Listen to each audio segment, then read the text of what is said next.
"We're heading in a new direction," Evan announced, his voice crisp through the conference room speakers as 50 pairs of eyes darted between his face on the screen and mine at the table. "Laura will be stepping down from her role as Senior Vice President of Sales, effective immediately." I sat perfectly still, my hands folded neatly over the leather portfolio I'd carried to every major client meeting for the past 12 years. My team stared at me, confusion and alarm spreading across their faces. A few mouths hung open in stunned silence. "Jenna Coleman will be stepping into a strategic leadership role," Evan continued, gesturing to the young blonde woman sitting beside him, who offered a bright, Instagram-ready smile to the camera. The room temperature seemed to drop 10 degrees. Jenna, the woman who'd been hanging on Evan's arm at company functions for the past month. The former lifestyle influencer with zero sales experience. The new girlfriend. "My name is Laura Pickens, and at 54 years old, I'd built the entire sales department at Trellis Systems from nothing. When I joined over a decade ago, we were a struggling tech outfit with a decent product and abysmal market penetration. I spent my nights writing scripts, creating training manuals, and cold calling prospects while my contemporaries were planning for retirement. By year 5, I'd turned us into a national player.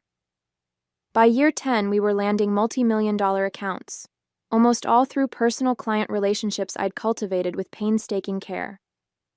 I looked around the room at my team, the people I'd hired, trained, and mentored, the backbone of a company that now generated over $25 million annually.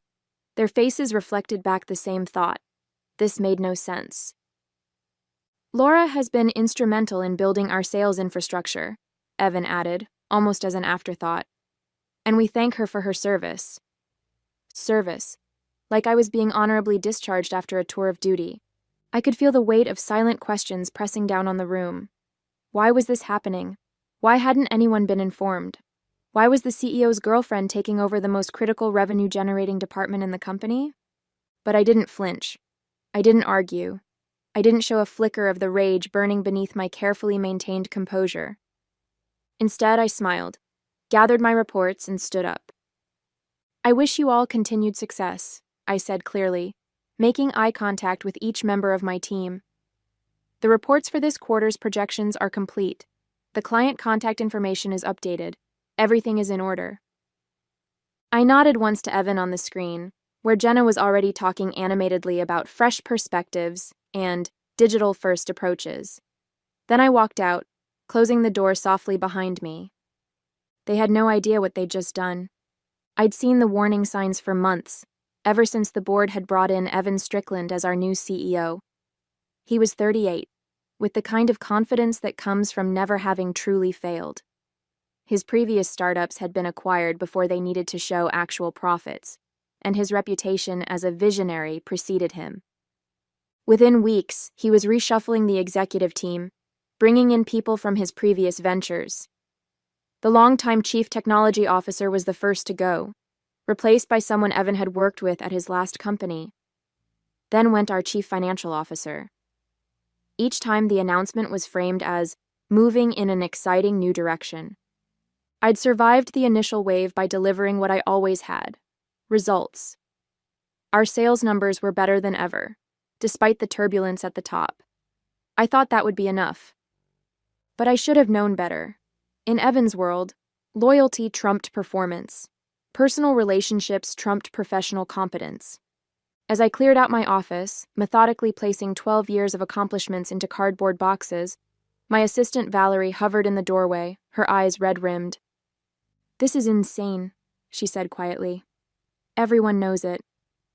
I carefully wrapped a crystal award, top sales performance North America region 3 years ago, in newspaper. "It's business," I replied evenly. "Nothing personal." "It's completely personal," Valerie argued. "She's his girlfriend. She was posting yoga poses on Instagram 2 months ago, and now she's supposed to run a $20 million sales operation." I placed the wrapped award in my box and looked up at Valerie. For 8 years, she'd been my right hand. She knew every client, every deal structure, every relationship I'd built. "What will you do?" she asked. "Take some time," I said. "Consider my options." I closed the box and sealed it with packing tape, the sound sharp in the quiet office.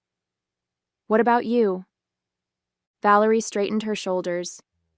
I already told Human Resources I'm giving my 2 weeks' notice. I nodded, unsurprised. Loyalty ran both ways on my team. Do me a favor, I said. Before you go, make sure the contact information for Patterson Healthcare and National Building Supply gets transferred correctly. They've got renewal decisions coming up in the next 30 days. Those 2 accounts alone represented over $5 million in annual revenue. Valerie's eyes met mine, understanding dawning on her face.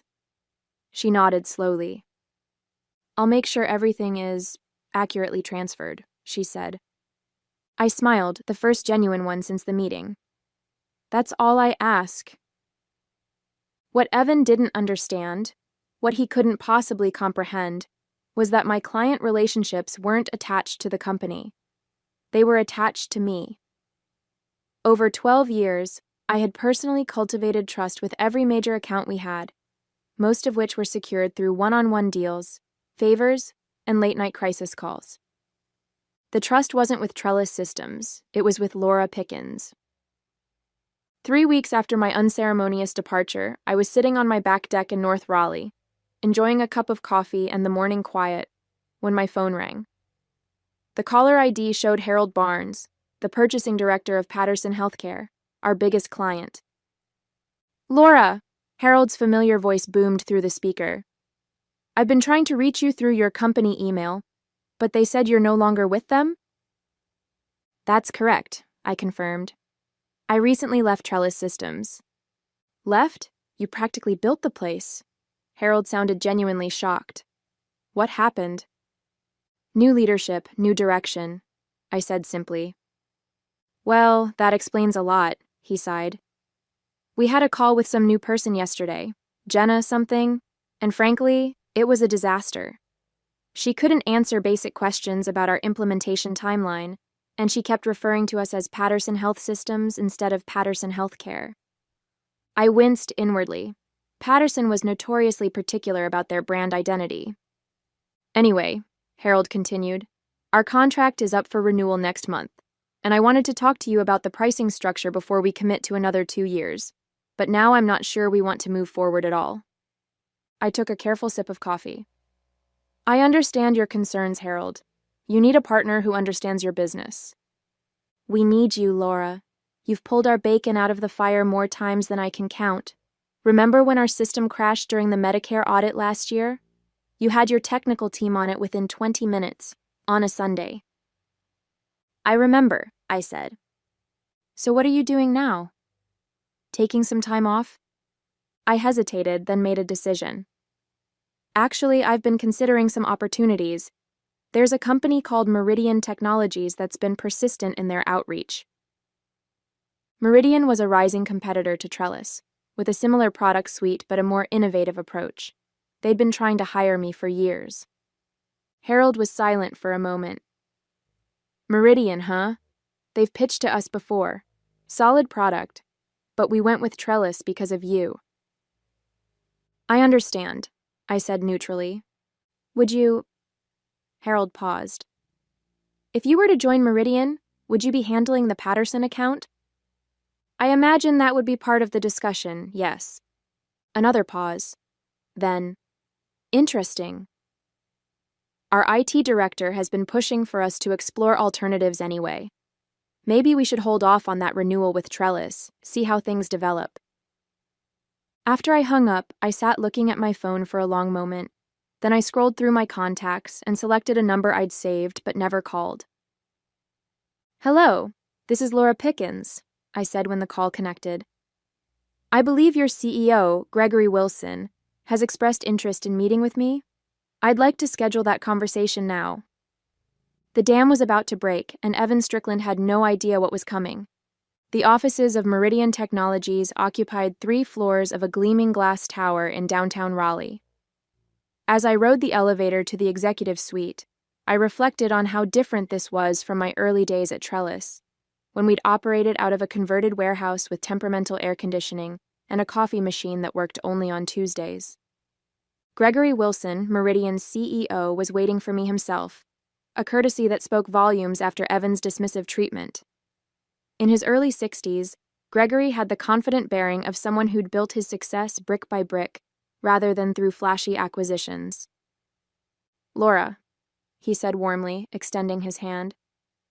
"I can't tell you how pleased I am that you finally returned our calls." "Timing is everything," I replied with a small smile. His office had a wall of windows overlooking the city. As we sat down, I noted the framed photos on his desk. Family pictures, not the vanity shots of celebrities and influencers that had begun appearing in Evan's office. "I'll be direct," Gregory said. "We want you to build out our enterprise sales division. You've created something remarkable at Trellis, and we've been watching your work for years." "And what exactly would that role entail?" I asked, though I already had a good idea. "Executive Vice President of Sales and Client Relations. Full autonomy to build your team. Equity in the company. And," he leaned forward slightly, "the freedom to bring in the clients you believe would benefit from our platform." There it was, the unspoken understanding that I would bring my relationships with me.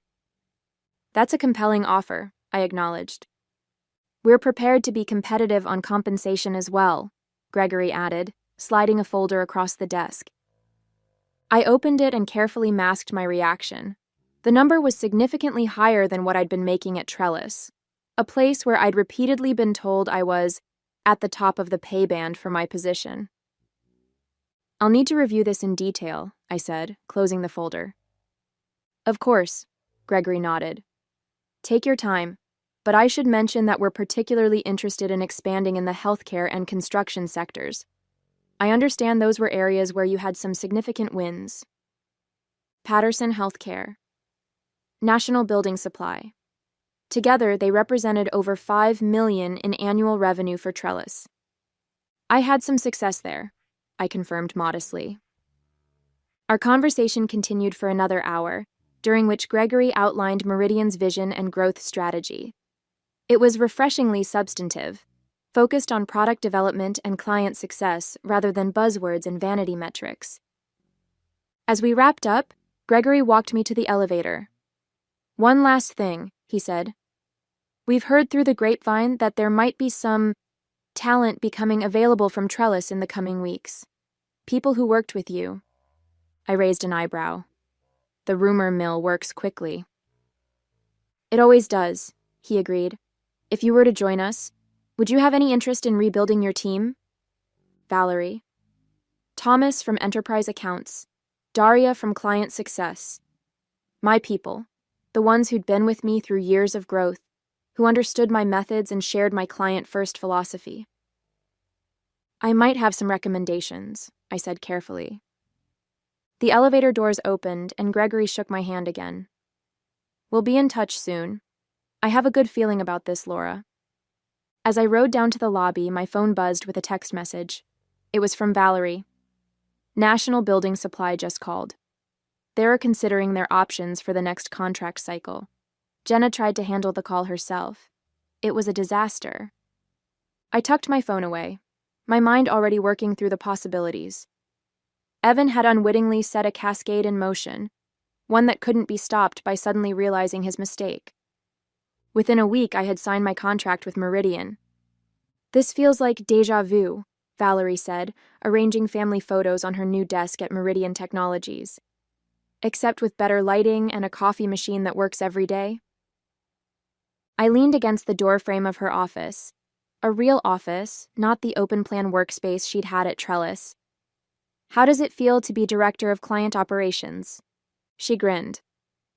"Like I should have followed you years ago." In the 6 weeks since I'd joined Meridian, things had moved with the kind of purposeful efficiency that had been my hallmark at Trellis. Gregory had given me the autonomy he'd promised, and I'd quickly assembled key pieces of my former team.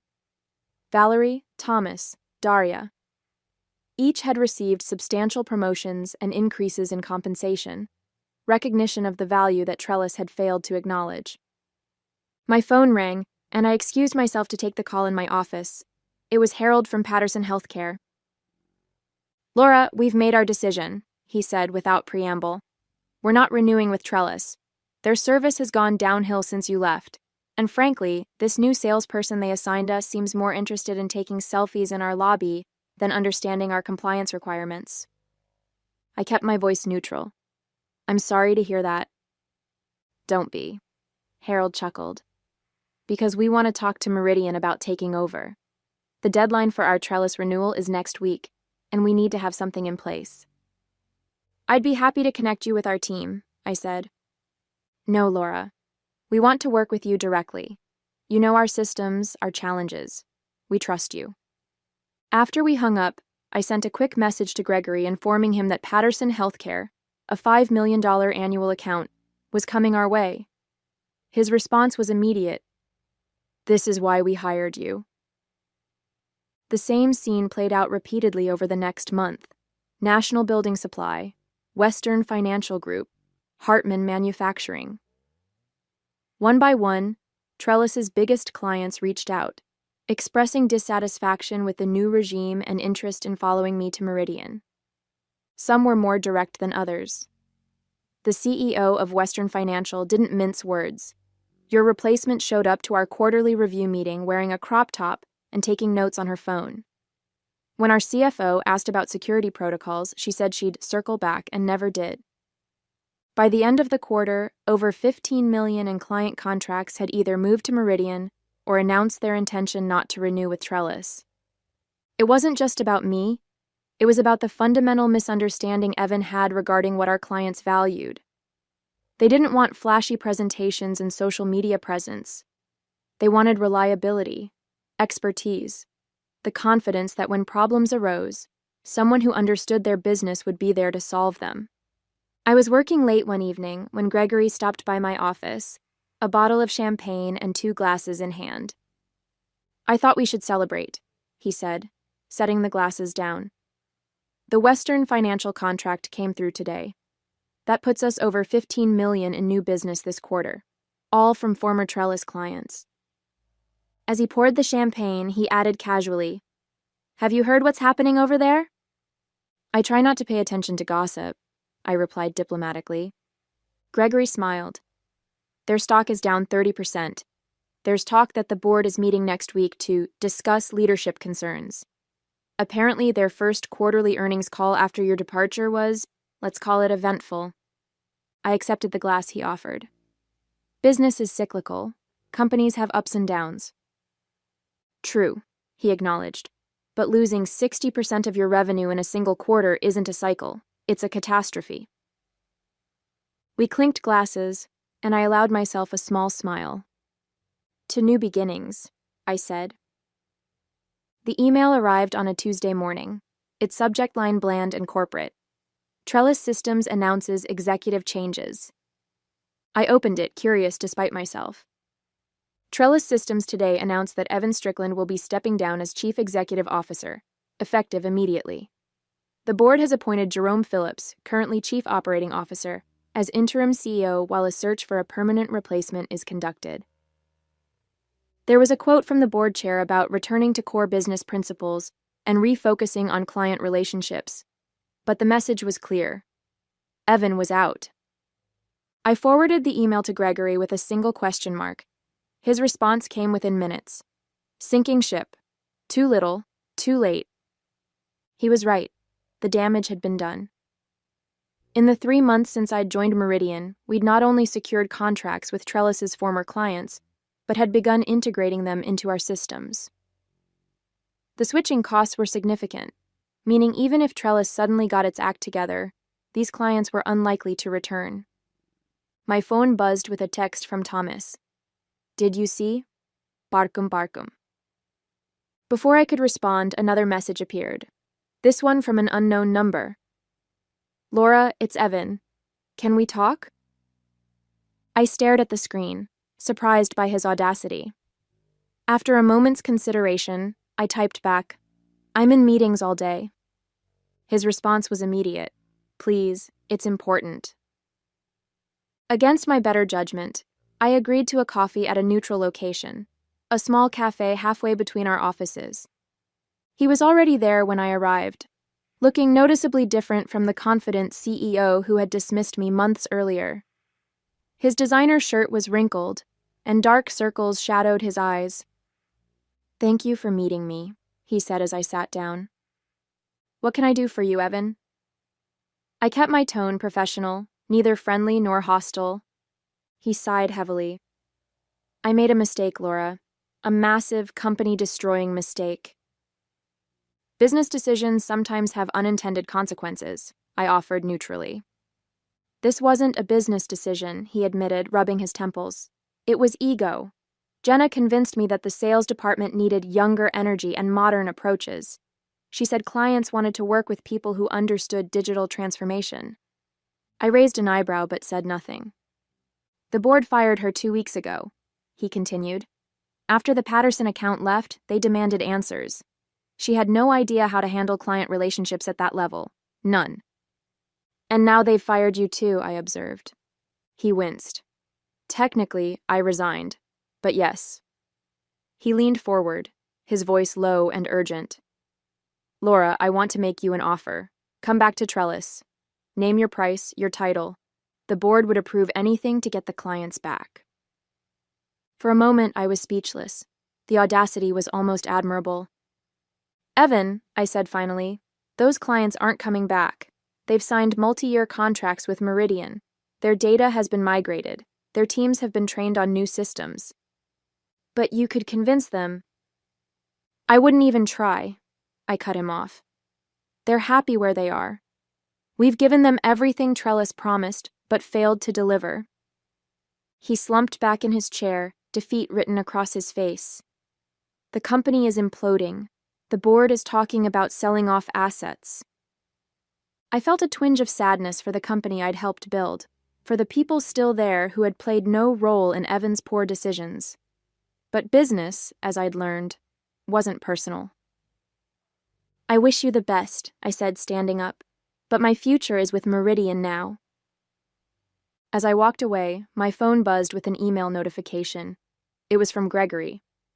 "Western Financial just doubled their contract size. Board wants to fast-track your promotion to Chief Revenue Officer. Let's discuss tomorrow." I smiled. Sometimes the best revenge isn't about getting even. It's about moving forward and thriving. 6 months after joining Meridian, I stood at the podium during our company-wide meeting, addressing over 300 employees. The quarterly results displayed on the screen behind me told a story more powerful than any words could convey. Revenue, up 64% year over year. New enterprise clients, 17, 12 former Trellis accounts. Client retention rate, 98%. Stock price, increased 42% since last quarter. "These aren't just numbers," I told the assembled team. "They're the result of a fundamental philosophy, that business is built on relationships, expertise, and trust, not trends or personalities." From my position on stage, I could see my core team in the front row: Valerie, Thomas, Daria, and the others who had followed me from Trellis. Behind them were the new hires we'd brought on to handle our explosive growth, eager faces ready to learn the methodologies that had proven so successful. Today, I'm pleased to announce that Meridian has been recognized by Industry Standard magazine as the fastest-growing enterprise software company in the Southeast, I continued, pausing for the applause that erupted. "This achievement belongs to all of you." After the meeting, Gregory pulled me aside, a newspaper folded under his arm. "Have you seen this?" he asked, handing it to me. The business section headline read, "Trellis Systems acquired in fire sale, stock down 78% from peak." The article detailed how a larger competitor had purchased the struggling company for a fraction of its former valuation, with plans to absorb its technology and eliminate redundant positions. "I heard they're closing the Raleigh office entirely," Gregory said, "consolidating operations at their headquarters." I handed the paper back to him. "That's unfortunate for the employees." "Not all of them," Gregory smiled. "We've received over 40 applications from Trellis staff in the past week. Seems word has gotten around about our culture and leadership." I thought about the people I'd left behind, the ones who had built Trellis alongside me but hadn't been able to leave when I did. Tell HR to prioritize those applications, I said. There are some very talented people there who deserve better. The annual technology conference in Charlotte was always a significant event in our industry. Companies showcased their latest innovations, executives networked, and partnerships were formed. This year, Meridian had the largest booth on the floor, a reflection of our new status as a market leader. I was speaking with a potential client when I noticed Evan Strickland across the hall. He wasn't representing any company. His name badge simply read consultant. Our eyes met briefly, and he quickly looked away, moving deeper into the crowd. Later that evening at the conference dinner, I found myself seated at the same table as Jerome Phillips, Trellis's former COO who had briefly stepped in as interim CEO before the acquisition. "Laura Pickens," he said, extending his hand. "I have to say, your departure created quite the cascade effect." "Business evolution," I replied diplomatically. "Companies adapt or they don't." Jerome chuckled. "That's one way to put it. Another would be that Evan Strickland made the costliest mistake in the company's history when he replaced you with his girlfriend." I took a sip of water. "How are things post-acquisition?" "Brutal," he admitted. "Most of the executive team is gone. The acquirer kept some of the development staff, but that's about it." He leaned in slightly. "Between us, Evan's reputation is shot. He's been trying to land another CEO role for months, but no board will touch him after the Trellis implosion." I nodded, but offered no comment. "And Jenna," Jerome continued, shaking his head, "last I heard, she's back to posting lifestyle content on social media. Her brief foray into corporate leadership didn't make it onto her profile."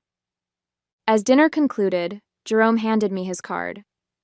"If you ever have openings at Meridian, I'd love to talk. Some of us learned the hard way what happens when you discard the wrong person." I tucked his card into my jacket pocket. I'll keep that in mind. Looking around the elegant ballroom filled with industry leaders now eager to partner with Meridian, I couldn't help but smile at the irony. My greatest professional success had come not from climbing the corporate ladder, but from being unceremoniously pushed off it.